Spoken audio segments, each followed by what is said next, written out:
Baik murid-murid, untuk latihan dan tugasan pada hari ini, cikgu mahu kamu menjawab soalan di dalam buku latihan Sukses A+ Sains di muka surat 98.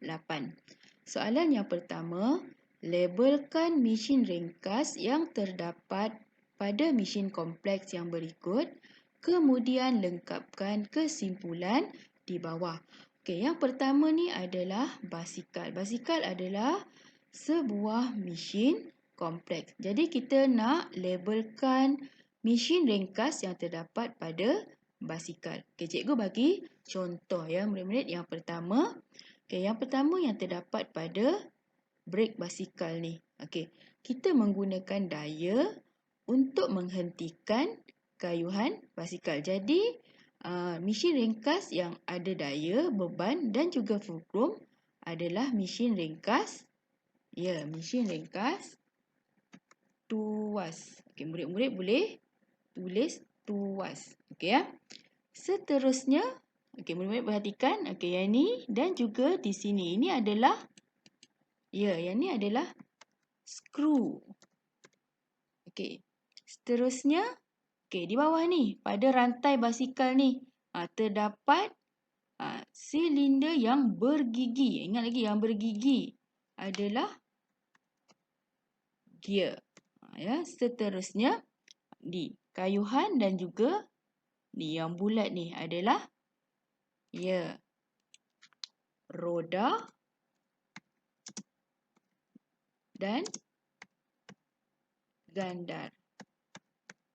Okey, ini adalah contoh mesin ringkas, gabungan mesin ringkas yang membentuk satu mesin kompleks iaitu basikal.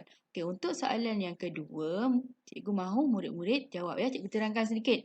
Okey, yang ni yang kelima ni hujung yang tajam. Okey, tajam. Okey, kalau tajam apa murid-murid? Ya, baji. Okey, ini adalah yang berpilin ni, bentuk berpilin ataupun berbenang. Lingkaran yang berbenang ini adalah pandai. Skru. Okey, seterusnya yang berputar ni, yang berputar. Roda dan gandar. Okey, murid-murid isi sendiri ya dalam ruangan yang kosong ni. Okey, kesimpulan yang kita boleh buat adalah mesin kompleks ialah alat yang mengandungi lebih daripada satu mesin ringkas. Okey. Jadi kesimpulannya adalah mesin kompleks ialah alat yang mengandungi lebih daripada satu mesin ringkas. Okey, seterusnya muka surat 99. Okey, nyatakan gabungan mesin ringkas yang terdapat pada mesin kompleks yang berikut. Okey, ini adalah gerudi tangan. Okey, tengok apa yang ada. Okey, satu tajam. Okey, ada baji. Kalau benda tajam mesti ada baji. Lagi murid-murid, baji. Apa lagi yang ada? Yang berputar ni.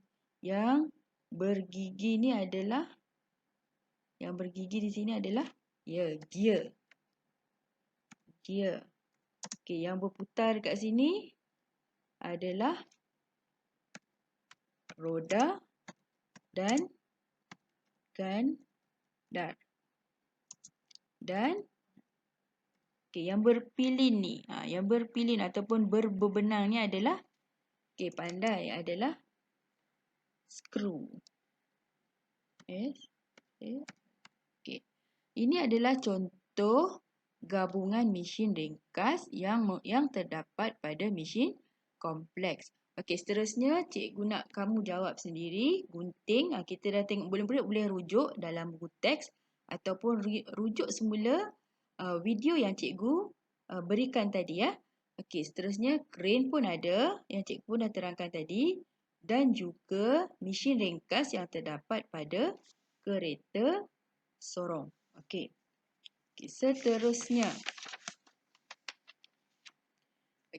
Muka surat 100. Rajah di bawah menunjukkan alat yang digunakan untuk mengisar bahan pada satu masa dahulu dan pada masa sekarang. Pada masa dahulu kita gunakan lesung batu dan pada masa sekarang kita menggunakan alat pengisar. Tadi cikgu dah terangkan tentang penciptaan alat yang lestari. Kita tengok sama-sama soalannya. Nyatakan satu kepentingan penciptaan mesin pada masa sekarang berbanding pada masa dahulu. Apa kepentingan penciptaan mesin ni, murid-murid? Apa kepentingannya? Apa pentingnya penciptaan mesin terkini ataupun mesin lestari? Apa tadi? Untuk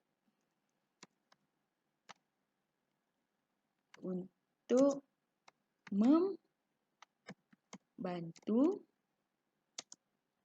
manusia membuat kerja dengan lebih mudah dan cepat. Kegunaan ataupun kepentingan penciptaan mesin lestari ni adalah untuk membantu manusia membuat kerja dengan lebih mudah dan cepat. Seterusnya, soalan B. Adakah mesin pengisar ini adalah mesin yang lestari? Ingat lagi murid-murid mesin yang lestari tadi? Mesin yang lestari tadi adalah mesin yang tahan lama, tidak mudah rosak, menguntungkan, tidak memberi kesan buruk kepada alam sekitar, mudah dan selamat. Kita tengok mesin pengisar ni. Adakah ia mesin yang lestari? Jawapannya ya. Tulis ya. Kerana apa? Kerana mesin pengisar ini selamat untuk digunakan dan tidak mendatangkan kesan buruk kepada alam sekitar. Murid-murid boleh jawab. Ya, mesin pengisar ni adalah mesin yang lestari kerana mesin pengisar ini selamat untuk digunakan dan tidak mendatangkan kesan buruk kepada alam sekitar. Seterusnya. Rajah berikut menunjukkan sebuah kereta elektrik. Kereta elektrik ni dia tidak menggunakan petrol ataupun tidak menggunakan bahan yang tidak boleh diperbaharui, yang boleh menyebabkan pencemaran alam sekitar. Bandingkan kereta elektrik dengan kereta konvensional. Konvensional tu yang biasalah, yang menggunakan petrol ya. Jadinya yang mana?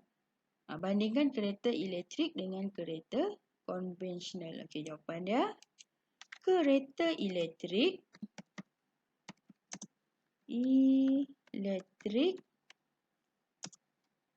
lebih mesra alam. Mesra alam ni maksudnya tidak menyebabkan pencemaran berbanding kereta konvensional kerana kereta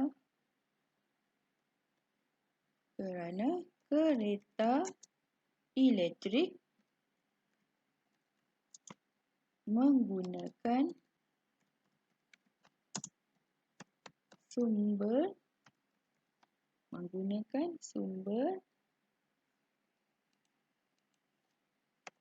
yang boleh diperbaharui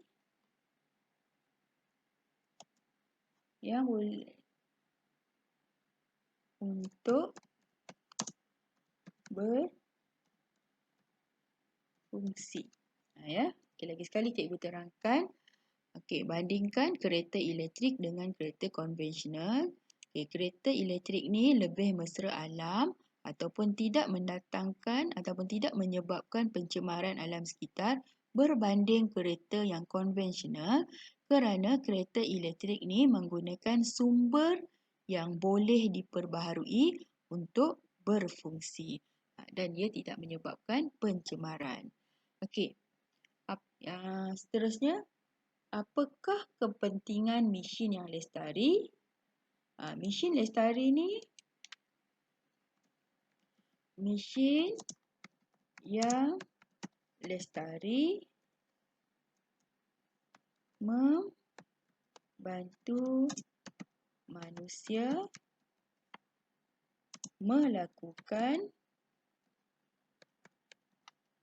melakukan kerja dengan lebih mudah, cepat dan selesa. Ya. Okey, murid-murid. Okey, mesin yang lestari dapat membantu manusia melakukan kerja dengan lebih mudah, cepat dan selesa. Okey, itu adalah kepentingan mesin yang lestari. Okey, untuk soalan seterusnya di muka surat 101. Okey, ini adalah soalan kebat. Lebih kepada menjawab soalan untuk kertas 2 ya. Jadual 1 menunjukkan keputusan penyiasatan tentang jisim bahan yang dapat diangkat menggunakan bilangan takal yang berbeza.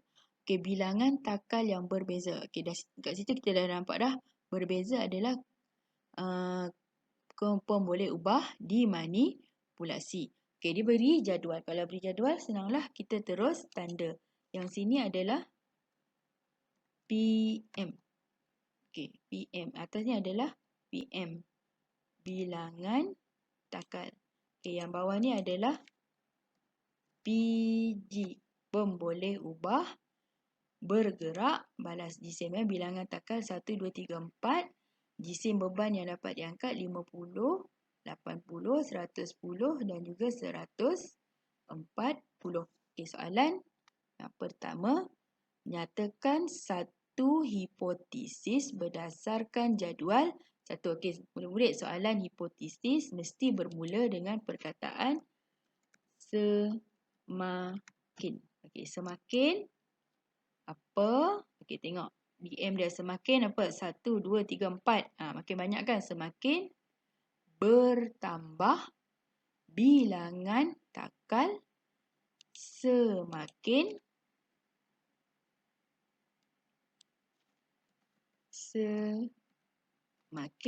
okey, apa murid-murid? Semakin 50, 80, 110, 140. Semakin bertambah juga jisim beban yang dapat diangkat. Okey, cikgu nak murid-murid isi di sini. Ya, isi jawapan yang lengkap. Okey.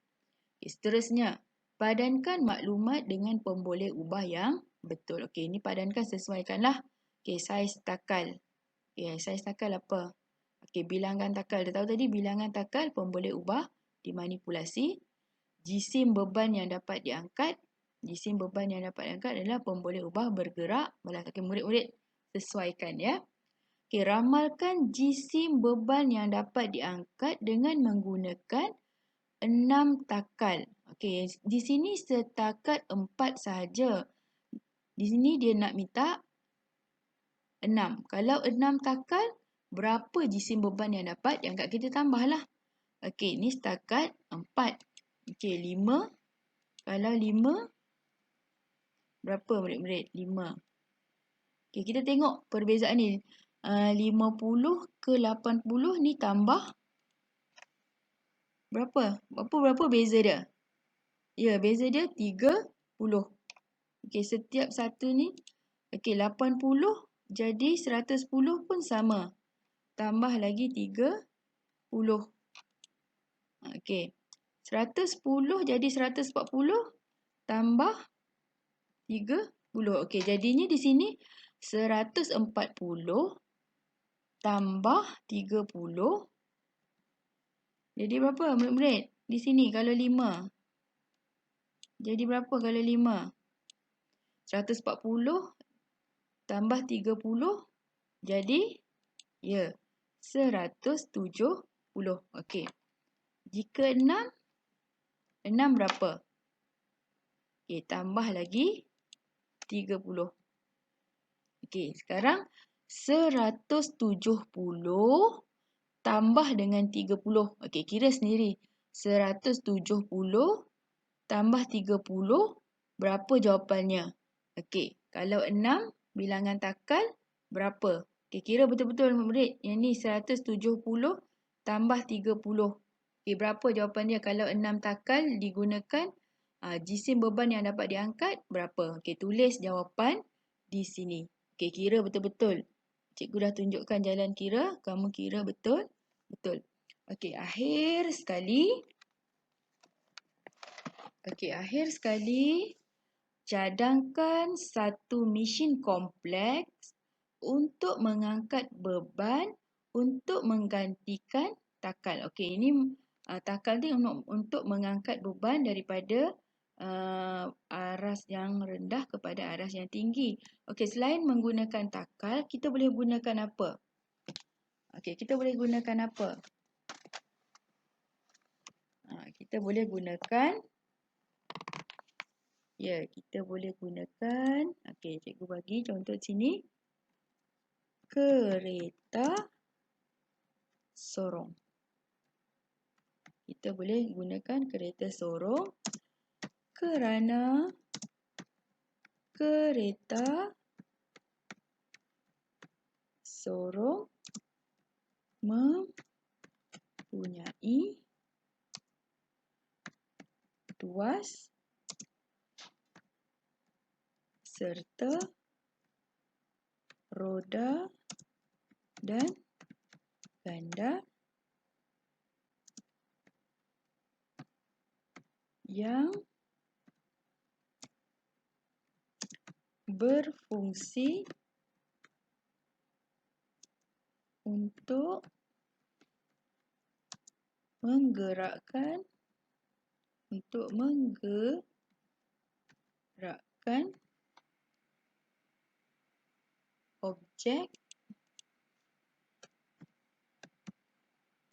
menggerakkan objek dengan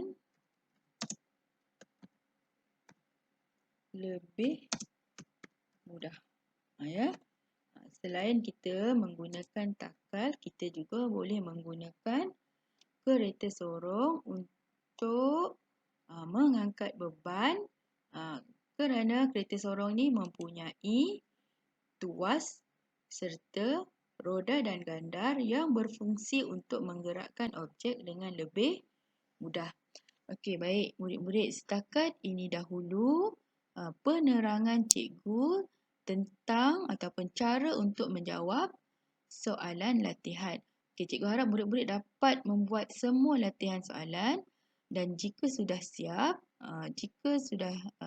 menjawab soalan, murid-murid boleh terus hantar kepada cikgu untuk cikgu tanda dan semak. Okey, setakat itu dahulu untuk hari ini.